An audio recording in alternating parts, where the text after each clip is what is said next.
Je to tady, další díl. Teďka jsme tady s Jakešem, sice máme atletický podcast, ale Jakeš se zajímá o zdravou výživu a takhle. Jakeš, můžeš se vlastně uvíct sám? Jak by ses popsal? Kdo seš? Borci, jmenuji se Matyáš Jakeš, je mi 19 let a momentálně jsem ukončil střední vzdělání a rád bych vám řekl, že jsem online fitness coach, zajímám se o stravu.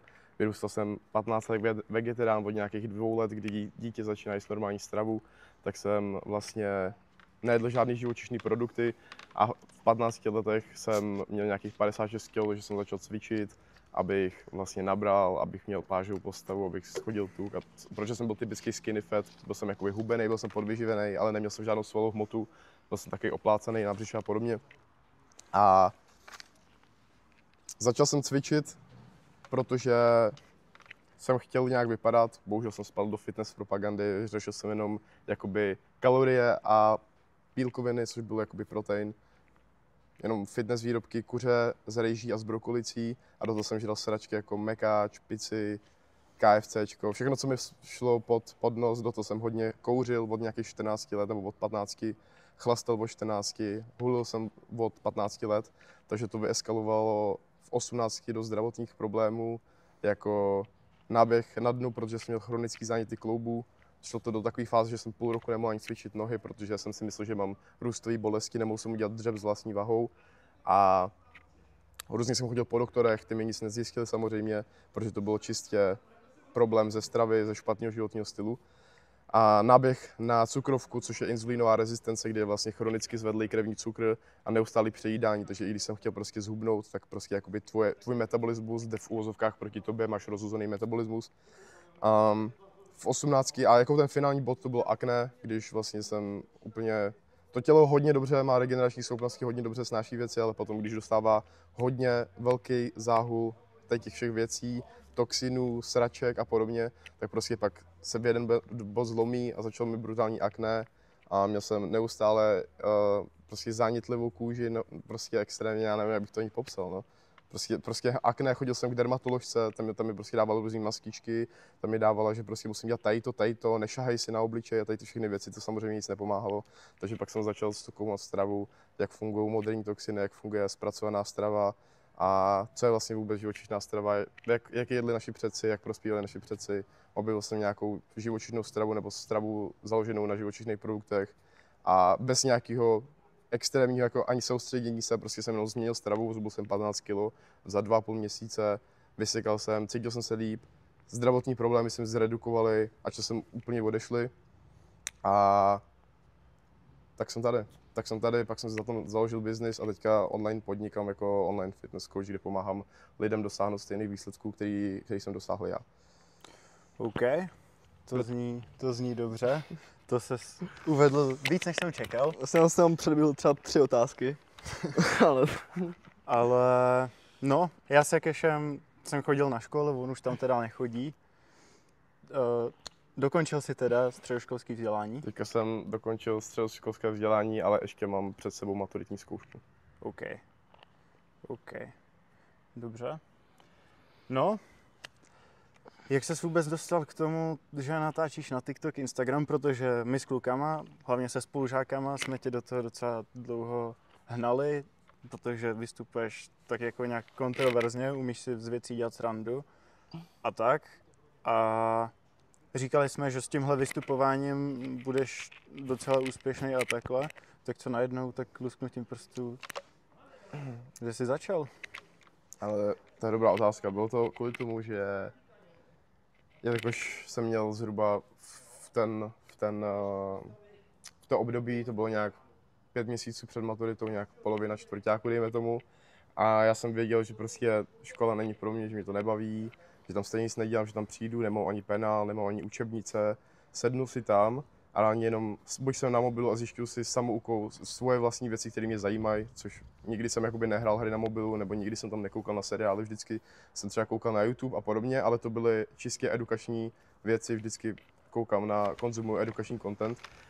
A věděl, a už od základky jsem věděl, že to, co nás učí, není tak vždycky 100% pravda, že historie není ani pravda, píšu ji reálně vítězové, nevíme, co bylo v historii, upřímně mě to ani nezajímá, je to dobrý vědět jakoby pro širokou společnost, když se třeba baví s někým, ale upřímně je to nepodstatný a nepotřebuji kdy vědět, kdy byla zlatá byla sicilská, když to vím 1212.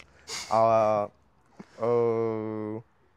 no a věděl jsem, že to je blbost, že mě tam učí blbosti a celkově všechno je to postavené jenom na teoriích a teďka nemluvím jenom o škole, mluvím třeba i o zdravotnictví a všechny tady ty věci. Samozřejmě doktoři jako operace, tak to je samozřejmě super práce, mluvím spíš o té části, jakože co za jídla vám doporučovat tak podobně, nebo jak vůbec zacházejí, jak vůbec jakoby, jak bych to řekl, léčba nemocí, prostě celková jakoby medicína a podobně. Léčí to symptomy, neřeší to kořeny problémů.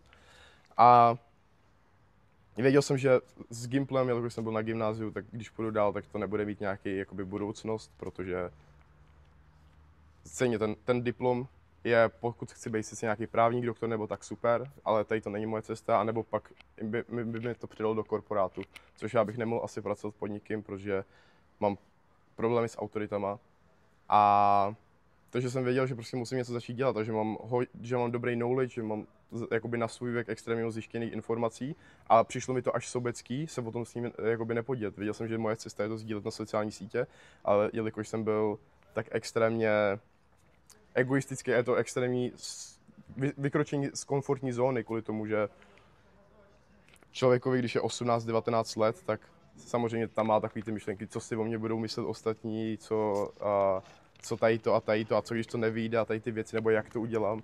No a pak vlastně věděl jsem, že ale jenom vlastně, když jsem to nedělal a já jsem věděl, že to musím udělat, ale když jsem to nedělal, tak jsem jenom nad tím přemýšlel a jenom jsem přemýšlel, jak to udělám a stejně to bylo nevyhnutelné, já jsem to musel ulívat, jinak já bych měl deprese reálně. Já jsem žil jenom v budoucnosti a celý svůj den, 24 hodin v kuse, jsem prostě jenom přemýšlel nad tady tou věcí.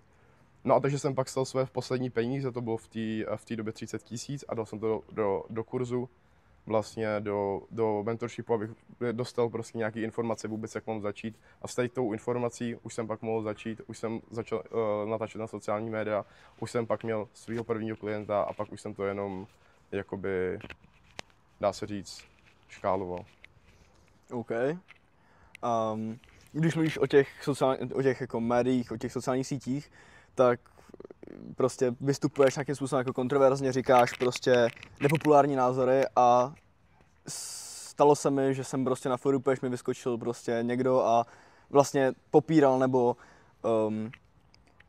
jakoby dehonestoval prostě to, co jsi říkal, tak jakoby jak na to reaguješ prostě? Vyvracel.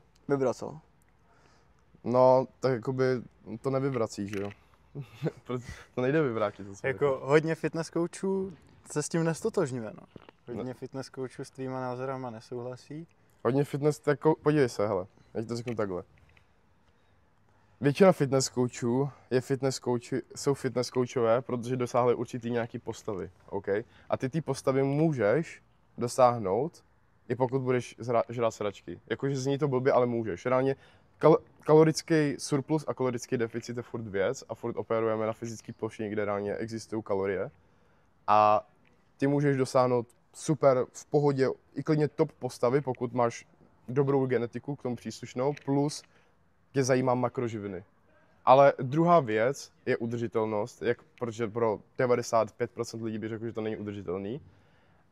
A ta vlastně poslední věc, co je na tom nejhorší, je, že dávají důraz na makroživiny a na mikroživiny. A vlastně náš celý organismus, my fungujeme, nebo celké naše zdraví funguje na mikroživinách a my potřebujeme vitamíny a minerály k tomu, aby jsme správně fungovali, k tomu, aby jsme správně měli dobrý spánek, dobrou energii, aby jsme se cítili zdraví, aby jsme neměli zažívací problémy, aby nás nebolela hlava, aby nás nebolelo břicho. To všechno, jsme evolučně adaptovaní a vyvinutí na určitou stravu a i když všichni říkají, že dávka robí jed, tak vlastně OK, ale naše tělo furt tu dávku, i když to je v malém množství, bere jako toxin, který musí vyloučit. To je čistý fakt a nedokáže s tím naložit jinak.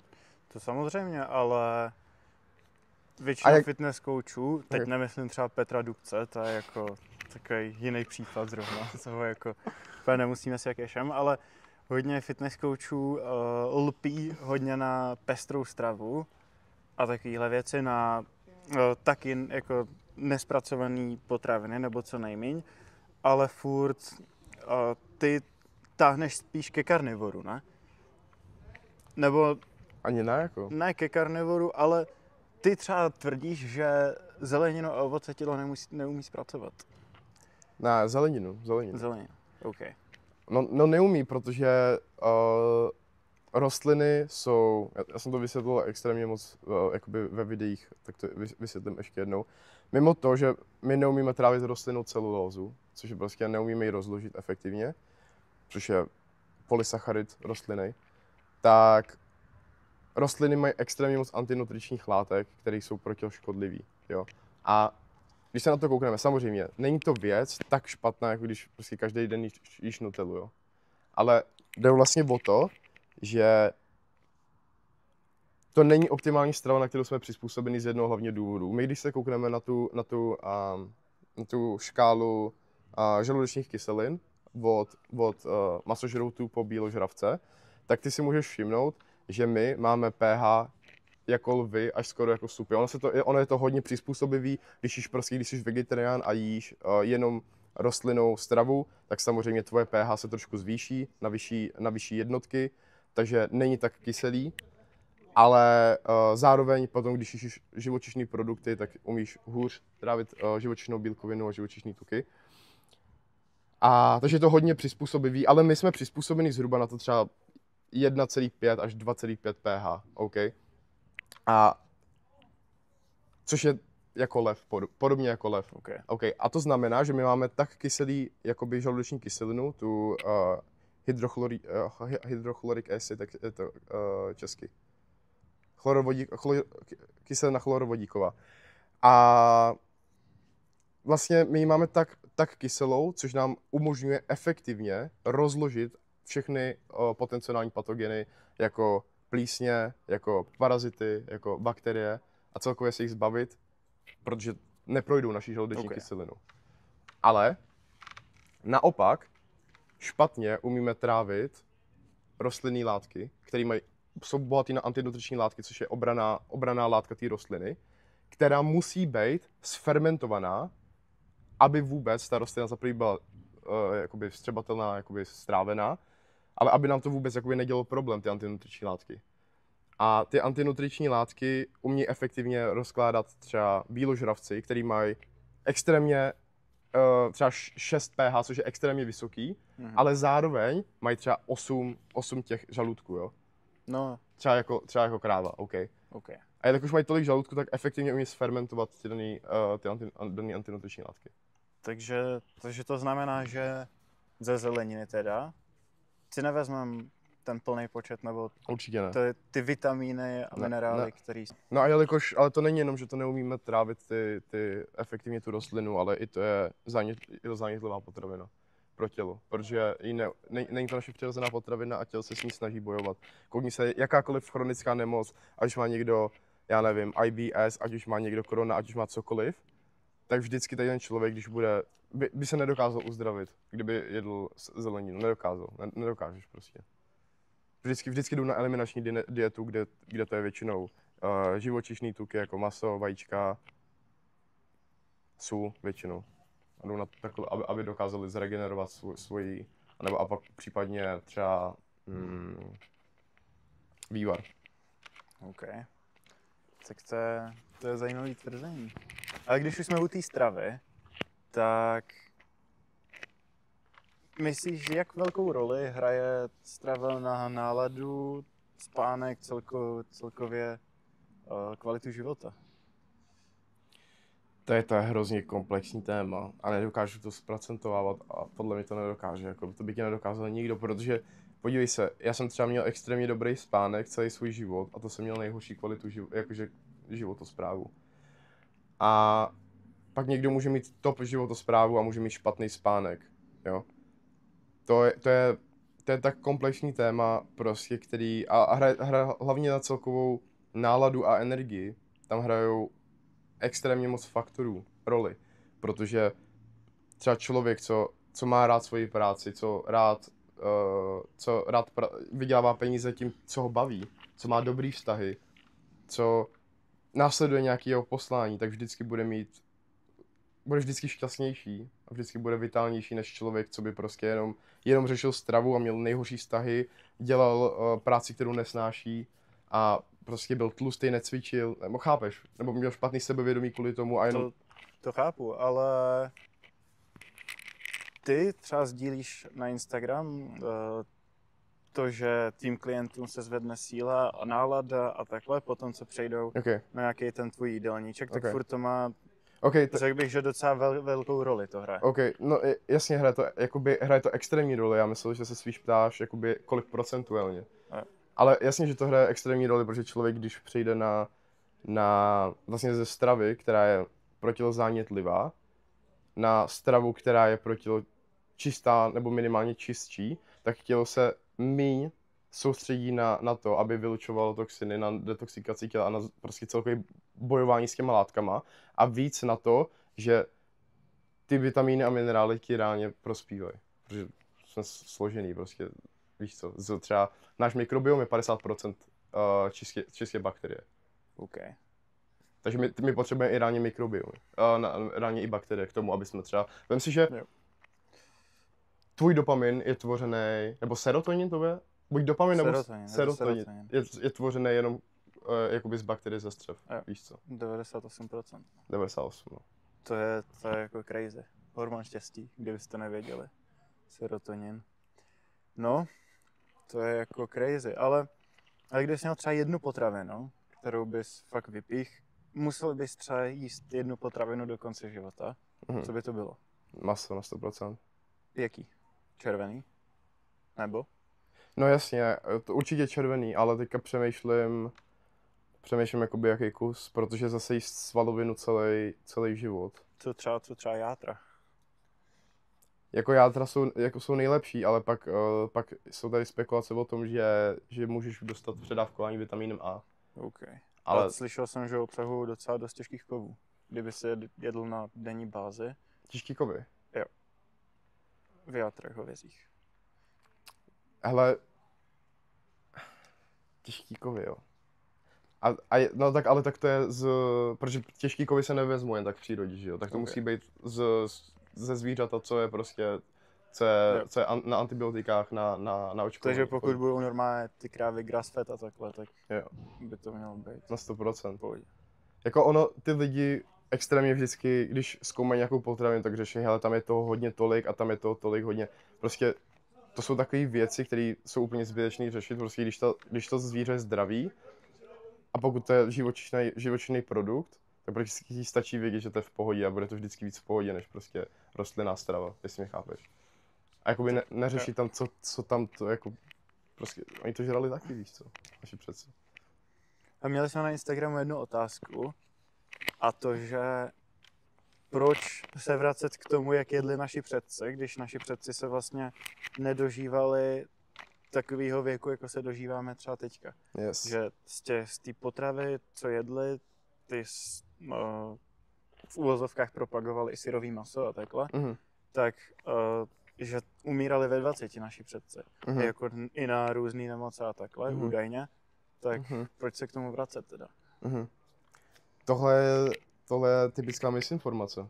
To je misinformace, dezinformace a to není pravda, protože když se koukneš, tak naši předci měli extrémní kvalitu života do našeho věku a možná ještě víc. Když se nekoukneme do domorodých kmenů, v Africe není to oficiální, protože nejsou narozený v nemocnici, ale lidi, co studovali domorodý kmeny reálně celý svůj život, napsali o tom knížky, tak tvrději samozřejmě, já jsem tam nebyl, tvrději, že domorodý kmeny se ještě před 50 lety na Zanzibaru dožívali do 140 let, masové do 150. Okay. Jestli to je pravda, nevím, jsou to domorodý kmeny, můžeme se kouknout na Francis Pottenger, který vlastně udělal experiment s kočkama, zasvětil celý svůj život, udělal několik táborů koček a každou tu kočku krmil, vlastně byla to, jedna tábor měl třeba zpracované potraviny, OK, druhý tábor měl zpracované potraviny a přirozenou stravu a pak tam byly i tábory jako vařený maso a vařený mlíko a pak tam byl tábor syrový maso, syrový mlíko. A co zjistil, že čím horší měli potravu, čím uvařenější a u jakoby celkově s méně nutricema, tak ty kočky měly dřív degenerovaly, OK? A mám pocit, že na té fully uvařené stravě, jakože 100% uvařená, tak třetí generace koček, když ta kočka byla krmená takhle, pak její děti byly tak krmený, tak ta třetí generace už se rodila kompletně neplodná, měla prostě zdeformovanou čelist, lebku a podobně. Měli ty, jak se tomu říká, s nadledvinkama, potíže s nějakýma nadledvinkama a podobně. Okay, a co vypozoroval u té kočky, co jedla kompletně prostě jenom syrovou potravu, tak byla bez problémů na další XY generaci nevypozorovatelný problémy. Takže vlastně ta celková filozofie vychází z toho, že když člověk žije přirozeně v přírodě na přirozený potravě, takže neexistují nemoci. OK, neexistují prostě. A samozřejmě je to na kočkách, je trošku jinačí to. Můžeme si to ale převíst trošku, jak to funguje i u lidí. A celková ta filozofie je vlastně, že nemoci nevznikají zvenčí, ale nemoci vznikají z těla. Že vlastně nemoci, že to jsou jenom detox organismu. A když člověk nezanáší své tělo toxinama, tak nemá co detoxikovat. OK. Jestli mi chápeš. Jo. Má víc energie na normální potřeby. Jo. Ale i celkově, jakoby, že vlastně celá ta filozofie, že vlastně, to je úplně kontroverzní, OK, ale že jakoby ani viry jako takový izolovaný byly dokázaný, že existují, ale že nezpůsobují onemocnění.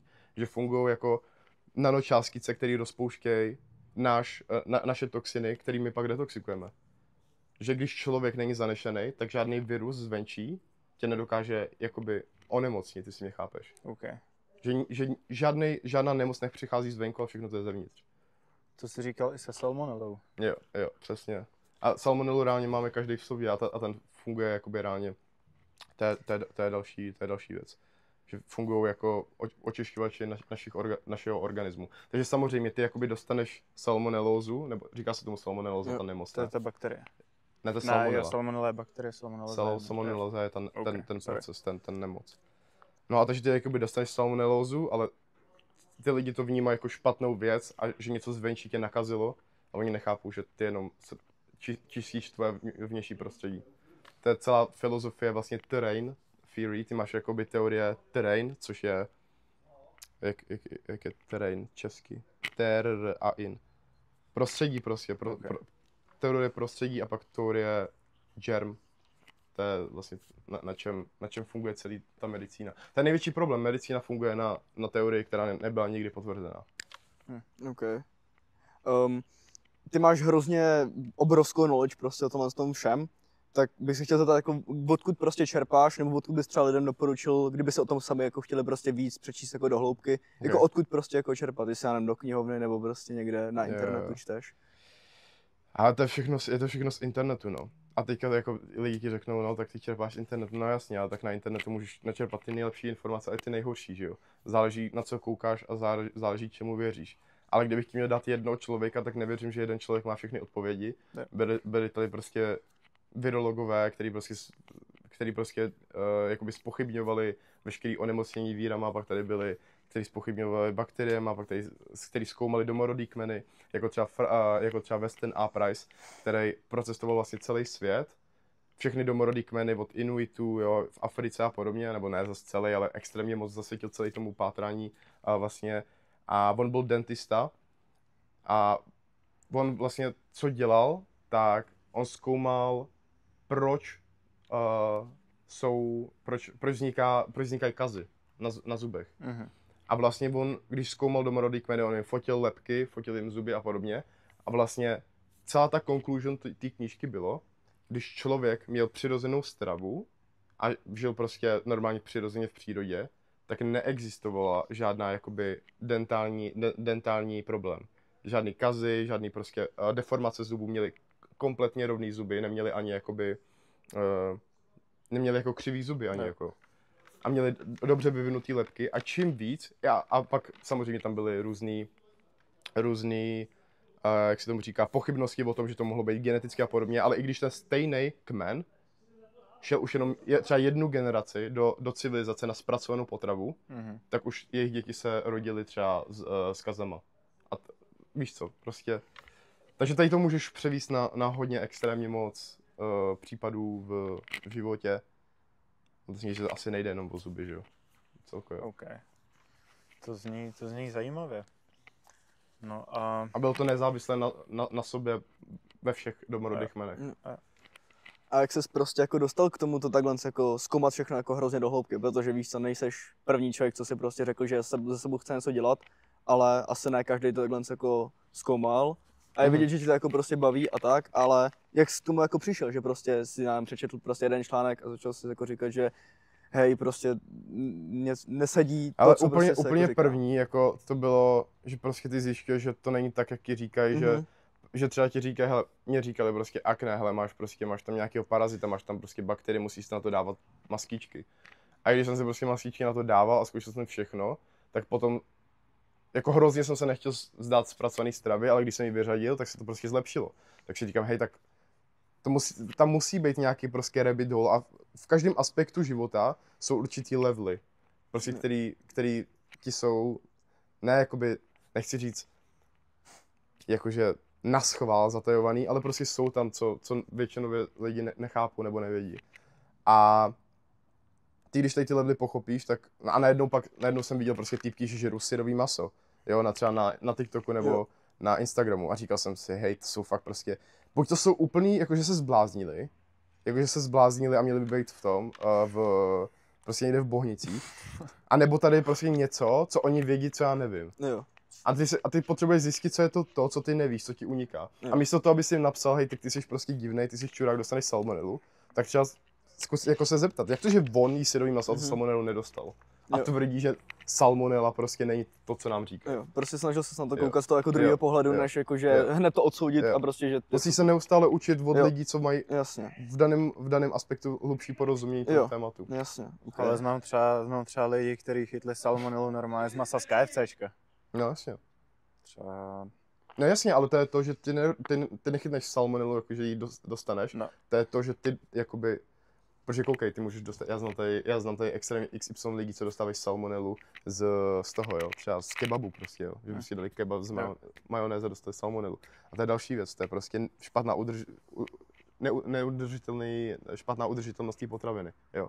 To je jakoby XY dalších aspektů, ale to není, že ty dostaneš z toho masa jako takového, ty dostaneš, jak jsem říkal, ty máš prostě tu salmonelu v sobě a to je určitá věc a je jedno, jestli protože pojďme to úplně rozbít, abych to vysvětlil úplně. Jak to, ty nedokážeš, nebylo potvrzený, že jsi dostal salmonelu, že to onemocnění bylo způsobené salmonelou. Protože většinou, ty jak to dokážeš jenom jakoby potvrdit, je tak, že v tom zvracení, nebo v tom výkalu po té salmonele, se tam vyskytuje ta salmonela. OK? Ale ty nedokážeš potvrdit, že to je tu salmonelu. To je stejný, jako ty dostaneš rakovinu slunce a dáš to prostě na sluníčko. Kvůli tomu, prostě, jak to je, korelace nerovná se kauzalita. Okay? To, že když je venku sluníčko, tak se zvýší prodej zmrzliny a zároveň se zvýší výskyt na rakovinu, tak to neznamená, že to může zmrzlina. OK? To je prostě, to je... Nevím, jak bych to popsal. Okay. Ale chápete, kam tím míří? Jo. No, to je zajímavý. Hele, a to, co říkáš třeba na suplementy, protože ty je na internetu tak jako docela dost schazuješ. Pak když jsem se s tebou bavil, tak v nějaký míře nebo někdy, kdy je to potřeba, tak si říkal, jako, že to může být jako super doplněk. Ale třeba pro lidi, kteří nechtějí dbát úplně perfektně na tu stravu. Fakt, že snaží se jíst nějak jako clean a takhle, ale někdy si prostě ujedou a tak. Tak myslíš, že ty suplementy pro ně jako můžou mít nějaký přínos? Jsou několik, pokud člověk jí zpracovanou stravu a nedbá na stravu, tak v jeho případě suplementace je OK, protože když nemáš aspoň nějaký příjem vitamínů, tak aspoň budeš mít nějaký příjem vitamínů, jestli mě chápeš. Jo. Ale člověk, ale prostě jakoby, vždycky bych mu řekl, vyser se na to, víš co, vyser se na to, nedávej suplementy a dej se radši do pořádku stravu, protože jakože správná strava ti nenahradí žádný suplement, OK, žádný. Ne. Všechno existuje v přírodě synergeticky, všechno tam je pospolu, existuje prostě, máš tam miliony enzymů, miliony bakterií, miliony jiných vitamínů, co sobě pomáhají a fungují tak, jak jsou od přírody. A mám na to zrovna v plánu dělat video. A věda si ráda hraje na boha, věda ráda, protože oni celý ten základ, na kterým je to postavený, je špatně. Oni si myslí, že vlastně jsme nedokonalí, že boom prask před několika, já nevím, 14 miliardů let, že prostě se tady byl boom prask a že jsme tady náhodou a že prostě najednou prostě je tady všechno špatně, že prostě to, že jsou tady nemoce a to, že tady je rakovina, takže prostě je to náhoda, všechno je náhoda, lidstvo nemůže a oni hledají progresivitu, oni hledají, že se můžeme někam zlepšovat. Oni nechápou, že se nemůžeme někam zlepšovat. Tady není místo pro zlepšení. Nejlepší zlepšení je, když se vrátíš zpátky v čase, ne když jdeš dopředu. Takže oni jednají na tomhle a celý ten koncept je úplně špatně, protože ty nedokážeš. Žádný suplement, když máš clean stravu, ti nezvýší kvalitu života. Nezvýší prostě, OK? Já třeba ale rád používám nějaký suplementy na Ale třeba zlepšení performance, zlepšení výkonu. To si myslím, že jako nějaký smysl určitě má. A to je o čem jsme se ale bavili, protože každá tady ta věc, třeba jako, dejme tomu, na zvýšený performance, třeba jako nikotin nebo kofein, tak je sice pravda, že tady ty látky mají zvýšení na ten určitý daný aspekt izolovaně. OK, tady ty studie jsou dělané třeba na, když se nikotin byl injektovaný. Ale ty lidi pak si řeknou, hej, nikotin má prostě benefity, nikotin prostě je dobrý proti Alzheimeru a proti, jak se tomu říká, ta druhá, Alzheimer a Parkinson. A má to benefity, takže já prostě budu kouřit, víš co, půl krabičky cigaret. Ale to, že tam máš dalších 100 dalších toxinů a sraček těžkých kovů, tak to už je další věc, OK. Prostě to karcinogenní, cokoliv spálený karcinogenní, to je zmrzky s masem ze vším. To prostě nemůžeš vyvrátit. A aby jsem se k tomu vrátil, to stejný s kofeinem, všechno to má trade-off. Ty si zvýšíš určitý aspekt, ale v tom dlouhodobém hledisku je potvrzený, že třeba nikotin ti snižuje počet spermií o třeba 60%. Okay. Další věc. A když je to použitý ve správnou chvíli, na správný účel, to nenadarmo se říká... Nesmíš to zneužívat. Jo. Nesmíš to zneužívat. Jo. Nesmíš to zneužívat. Ale třeba, co se týče... Je to dobrý sluha, ale špatný pán samozřejmě. Jakoby jo, přímo. Vždycky, jasně jak jsi říkal, to má nějaký trade-off, vždycky po kofeinu tak máš crash a takovéhle věci, ale když je to použitý ve správnou chvíli pro jako správný nějaký účel nebo takhle, to stejný, nevím, třeba i s kratomem. Je jakoby jednorázově v nějaký určitý menší dávce nebo takhle, ti to neškodí, ale pak, když to bereš každý den, 20 gramů, tak prostě... Hele, tělo jako je super, jako super adaptovatelný na extrémně moc věcí a vem si, že když člověk si poprvé dá, a já nevím, pivo, kafe nebo cigaretu, vsadím si, že 100% lidí, když si dá poprvé, tak řekne fuj. OK. A poprvé, když se ožereš, tak se ožereš brutálně, pak když chlastáš několik let, tak už si na to vytvoříš toleranci. Tělo umí se dobře adaptovat, OK, na určitý aspekt, jakoby do určitých věcí. Takže je jasný, že když si dáš tu věci jednou, nebo když si dáš jednou měsíčně, tak je to úplně v pohodě. OK, tvoji kvalitu života prostě to nezmění. Tady prostě byla paní, která se zapsala do Guinnessovy knihy rekordů, která prostě jedla čokoládu, kouřila denně a dožila se nějakých 112 let, OK. No. Ale furt tam hraje roli genetika, stresový levely. Víš co, když týpka měla nulový stres level, největší zabiják je stejně stres. Prostě pokud se budeš stresovat kvůli píčovinám, prostě budeš mít, jasně, můžeš mít pak nejlepší stravu, ale stejně. Takže lidi, nestresujte se. Je to na hovno. Zero stress, bro. Musíš jenom věřit, že všechno se děje pro tebe. Reálně. A že neexistují chyby, reálně. Nevěřím na chyby, víš co. Můžeš se jenom ponaučit, kámo. Víš co, chyba, když to zopakuješ, no. OK. A ty jsi taky docela se edukuješ nějakým způsobem i ve spiritualitě, ve spirituálním světě. Jo. Řekneš nám o tom nějaký... Ještě jsem se chtěl vrátit těm suplementem jenom na chvíli. Třeba hodně dobrý si myslím, že může být, že můžou být normálně jako jak se to jmenuje? lyofyziolovaný ty orgány, nebo jak se jmenuje. To je jako sušený ledem. No, sušeným mrazem podle mě, Jo. no. Jako v těch pilulkách, víš, že to může být dobrá ok, suplementace. A je to ok. furt to jako suplement. Třeba bičí žlázy. Třeba byčí žlázy. Nebo normálně beef liver, jako Jo. játra, dělá se i mozek, že jo. Proč ne?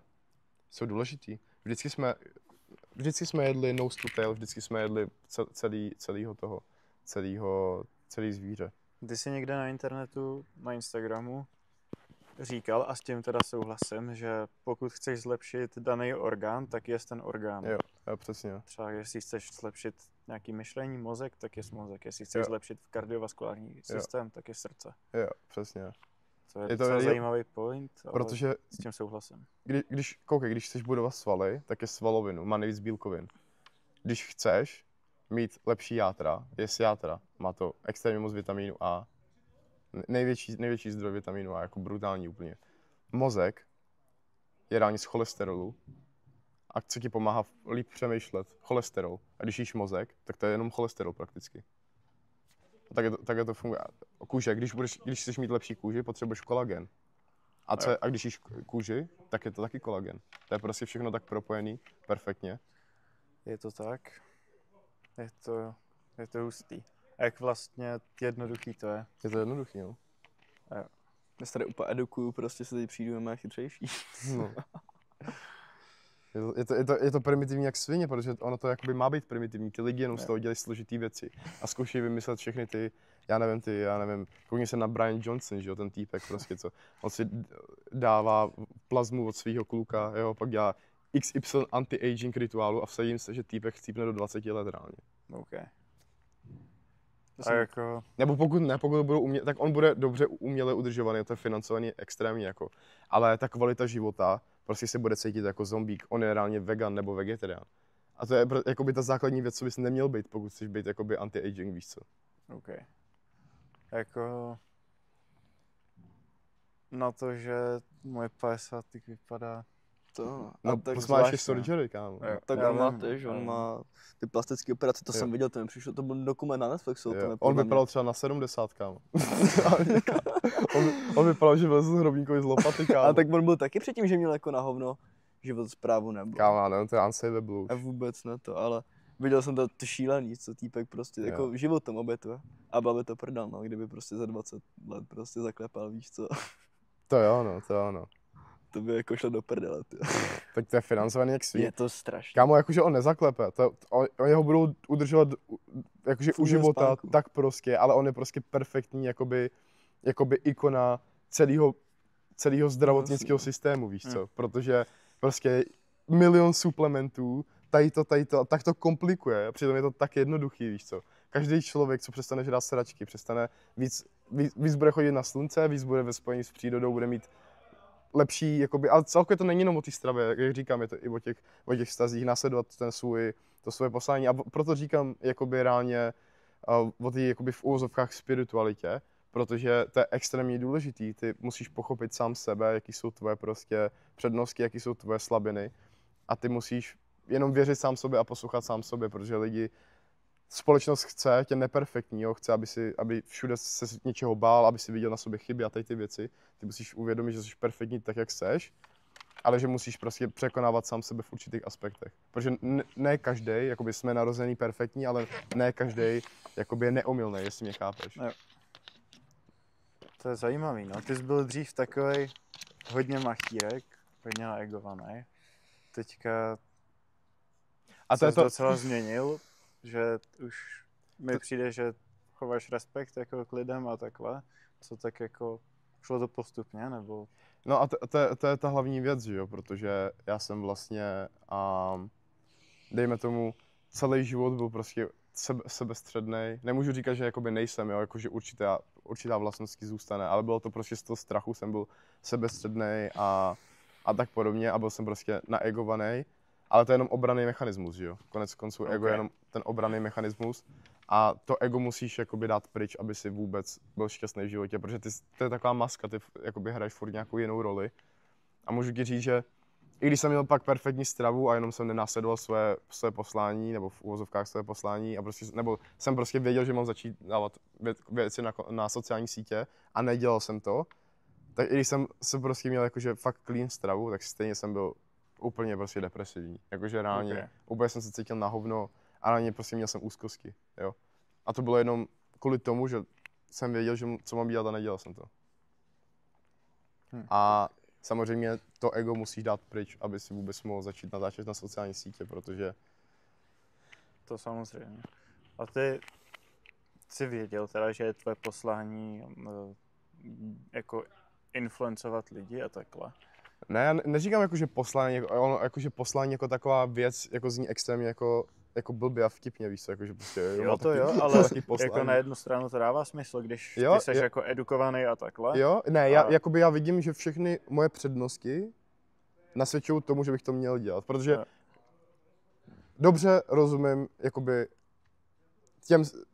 řekl bych, že dobře rozumím lidem, kámo. Řekl bych, že dobře i, jako samozřejmě nemůžu říct, že dobře, když jsem úplně na začátku, jsou tady prostě levely, jo, a nemůžu říct, že jako jsi v něčem dobrý. Ale řekl bych, že určitě jakoby chápu marketing, umím udělat kontroverzi, která je dobrá taky jakoby kvůli marketingu, vytvoříš 2 kempy a vlastně i když tě lidi nenávidí nebo tě milujou, tak vlastně furt je jenom výměna energie, protože hate reálně neexistuje. Hate je prostě man-made, reálně to je prostě jenom písmenko a ty buď se nad tím zasměješ, anebo s tou budeš mít deprese, reálně. Protože to neexistuje, to by se nic nestalo, oni ti tam napsali reálně man-made písmenka. Víš, to je umělý, to neexistuje. A furt je to jenom výměna energie, protože to je jedno, jestli ti tam napíšu miluju tě nebo nenávidím tě, furt ti tam napsal ten komentář a mě to boostne algoritmus. OK. A jenom je na tom, jak si to převezmeš. Přímo. Takže to jenom ignoruješ, víš co. Prostě napíšeš mu díky, mě hezký den. Ale co jsem chtěl tak ty teda si v uvozovkách viděl nějaký to poslání, ale co bys poradil třeba lidem, kteří vůbec nevědějí, co jako je jejich smysl života, co je jejich poslání? To je koup, kámo. Já si myslím, že to je koup. Prostě já si myslím, že když buď je ten člověk úplně odpojený od sebe a nevěří vůbec jakoby ničemu a věří, jako, že tady je prostě náhodou a prostě všechny tady ty věci. Ale prostě když člověk pochopí určitý principy, na kterých tady operujeme, tak vlastně vždycky stačí poslouchat sám sebe a to tělo ví, co má dělat. Jako. Ví, co je jeho další krok. Vždycky to víš co. Jo. A já jsem to teda vždycky měl. No, to vždycky víš. A i kdyby to mělo být, kámo, teďka týden prostě jenom koukej na televizi a drž hubu, tak stejně víš, že prostě to máš udělat. Třeba ty tělo se potřebuje odpočinout, třeba potřebuje prokrastinovat. To nevíš prostě. Nemůžeš do toho dávat hlavu, nemůžeš v tom hledat logiku. A i ty věci, které se mi staly, jakože jsem prostě chlastal, kouřil, hulil a skoro si zdravý, i když prostě to nebylo jakože brutální, že jsem byl feťák, že jo, ale v mém věku si myslím, že to bylo nastandardně zbytečně a jakoby moc, tak se to muselo stát, abych si prošel tady tou cestou a abych pochopil určitý věci. Nějak tě to sformovalo. A nějak mě to sformovalo přímo. Takže všechno se to dělo po mně ve finále. Jo, OK. No, já bych teďka přešel. Máme tady nějaké otázky z Instagramu. Samozřejmě. Máme tady napsaný, protože na telefon natáčíme. Já to teda nepřečtu podanou, ale... Ty jsi odpověděl jako na hrozně moc otázek. Vlastně. Můžete se přečíst třeba? Nebo chcete se ptát? Já koukám, že tady máme ještě jako jestli ten... Někdo se ptá, jak je to s vepřovým masem, jestli je jako v pohodě. OK. Hele, vždycky živočišné produkty budou v pohodě, jakkoliv, jo. Ale jakoby pokud chceme maximalizovat cholesterol, tuky, mikroživiny, tak vždycky bude jakoby červený maso nadřazený tomu bílému. Pokud se teda nejedná o ryby, protože ryby samozřejmě jsou jakoby zase úplně jiný aspekt, jakoby jiný druh masa, dejme tomu, jo. A jsou taky bílý maso, ale zase jsou úplně třeba nadřazený prostě kuřecímu, jestli mě chápeš. Okay. Kvůli omega-3, DHA. Tady další otázku a to je, jestli má smysl jíst jako přeci, když žijeme jinak, dožíváme se stáří a chov na maso, jako chov na maso už není eko prostě, nebo není eko. Jo. To by se vrátil vlastně, že proč, jak se vlastně říká, že průměrný věk dožití ve středověku bylo 30 let, tak je to vlastně zprůměrovaný, kvůli tomu, že většina lidí umírala při porodu nebo do 5 let umírali děti a jinak většina, co se dožili nad 70, tak se to prostě zprůměrovalo do 30. Okay. Okay. A jaká byla ta otázka ještě, abych to řekl? Jestli má smysl jíst jako přeci, když Jo. se teď dožíváme, jako, že jsme prostě starší a ten chov prostě není jako eko. Mhm. No tak jasný, že vždycky to bude horší, než když to je úplně ideálka, ale furt je to živočišný produkt. A i když je zanešený, tak vlastně tvoje tělo s tím umí jakoby úplně nakládat jinak, než když je zanešená rostlina. Jo, Vlastně, chápeš? jasně. To tělo, ty antibiotika, těžký kovy a toxiny celkově z toho živočišného produktu většinou prostě vydetoxikuje úplně efektivně. Jo. OK. Tady se někdo ptá, co dělat, když jsem mega línej, ale chci dosáhnout svých cílů. Nebejt línej.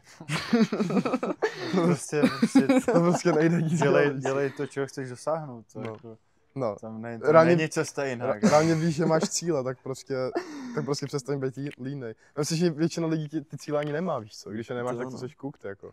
Tak To si ano. musíš najít aspoň. No.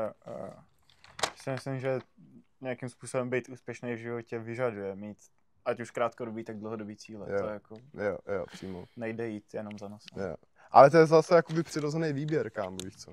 Někteří lidi prostě nemají cíle a prostě jsou podle mě, nechci říct předurčený, ale víc jsou jakoby přizpůsobený na to, aby třeba ty cíle jakoby neměly tak velký, že jo? Ten cíl tady bude vždycky, že jo? Teďka záleží, No. jestli myslíš na materiální rovině a takhle. Jo, Tak. jako a někteří lidi nemají ani potřebu mít jako vysoký cíle. A tak, Nemají, no. Jako třeba my, ale furt je dobrý mít nějaký cíle. Někteří lidi mají cíl být šťastný, mít trojkovou oktávku a mít jako šťastnou rodinu a oni taky budou šťastní. No jasný. To ano. Ale myslím si, že je důležitý mít ten cíl. Určitě. To je jako k nějakému naplnění. Kolik když seš muž, reálně největší hodnota mužství je reálně být, jak je to česky, purpose driven, jakože reálně hnanej, mít v sobě hnací motor za svýma cílema, reálně. Jo, to definitivně. Protože to je jakoby atraktivní, víš co? Když se jdeš pro své cíle. Když si stojíš za tím svým a máš jakoby velký vize, pro který si jdeš. Když celkově něco děláš. Celkově, no. Něco pro sebe, něco pro... Jo? A tak většinou to, co děláš, tak to je ten tvůj cíl, že jo? No, to je jasný. Hele, my už jsme tady párkrát nakousli prostě to, že jo, v minulosti si, nevím, kouřil, prostě pil a tak. A mě by zajímalo, jako ten lore prostě víc kolem toho, jestli se dostal třeba do špatný party, nebo prostě si to chtěl vyzkoušet, že to dělali ostatní, byl se za staršíma, chtěl se být cool, jestli máš nějaký jako, nevím, zážitky prostě nějaký zajímavý. A jestli jsi celkově to dětství, co jsem měl, jestli jsi to užil. Jo, užil. Jako, já si myslím, tak všechno se děje z nějakého důvodu a prostě jsem to dělal kvůli tomu, že jsem chtěl, že jo. Jo. Prostě to děláš, protože je to krátkodobý uspokojení a ty to vyhledáváš a vždycky to bude komfortnější než to dlouhodobý uspokojení. Takže je jasný, že prostě začneš vyhledávat ten levný dopamin. V dnešní době vždycky člověk upřednostní levný dopamin před dlouhodobým uspokojením. Proto člověk v dnešní době musí narazit proto, aby něco začal se sebou dělat. Neznám nikoho, znám fakt hodně pár lidí a to je jakože extrémní výjimky, jsou extrémní výjimky a cením je, že prostě ty lidi nemají žádný ten bod bolesti pod tím, jakoby, co dělají. Vždycky to je, že prostě narazili nebo nebyli spokojení nebo chtěli víc. Ale většinou musí narazit člověk v dnešní době. OK. A máme tady poslední otázku, pak už asi skončíme. A to je, jak se máš? Mám se dobře, kámo. OK. Dneska jsem chtěl o tom dělat video, kámo, já jsem nejšťastnější, jakože co jsem asi kdy udělal, kámo. Jo. To je dáš, kámo. To je super. To Kámo, rád slyším. Jakože reálně prostě, když jakože děláš věci, co tě baví a prostě fakt jakoby pracuješ na sobě, kámo. A dneska jsem měl třeba hodně busy den, jakože jsem fakt celý dopoledne pracoval, jako většinou to je buď content, nebo odepisu, nebo mám cally s klientama a podobně, nebo mám sales cally a pak jsem měl semka, kámo, a pak přijedu a budu dělat to stejný asi prakticky. Ani nejdu do fitka, protože mám rest day, takže mi to krásně takhle vyšlo a prostě, kámo, jakože ráno si to nechci dělat, ale fakt prostě, když tě to baví, co děláš a když si prostě po své cíli, kámo, tak se cítíš dobře prostě. No, to souhlasím. To je super. No, Asi. děkujeme, že jsi přišel. Kámo. Moc go, borci. Děkujeme. Lidi, vy ještě můžete jít ke mně na YouTube. A nebo ke mně do coachingu. Taky, ale můžete jít ke mně na YouTube Bořek Chudina, kde budu mít video, jak Jakeše nějakým způsobem učíme sprintovat, učíme ho běhat. Myslím si, že to bude taky zajímavý, myslím si, že to bude víc sranda než tohle. Tohle bylo hodně taky vážné. tohle bylo taky hodně zajímavý, ale běžte tam, běžte se kouknout na to Ještě video. si vypromuj sociální sítě, kde tě Myslím si, můžou že lidi to bude najít. super.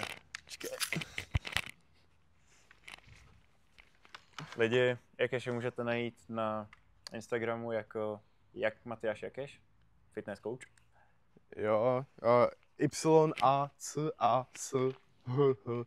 Jo, dám to do popisku. A určitě to budete mít tady někde napsaný, tady někde, tady. Takže taky ho sledujte. No, my děkujeme, že jste koukali. Myslím, že to bylo hodně záživný, že toho Jakeš předal dost a tak. Takže Doufáme, děkujeme že za jste se sledování. že jste se něco přiučili. Děkujeme, že Jakeš přijal naše pozvání do našeho podcastu. No, a vy se mějte taky hezky, jako Jakeš. Tak hezky, maky to. Čau.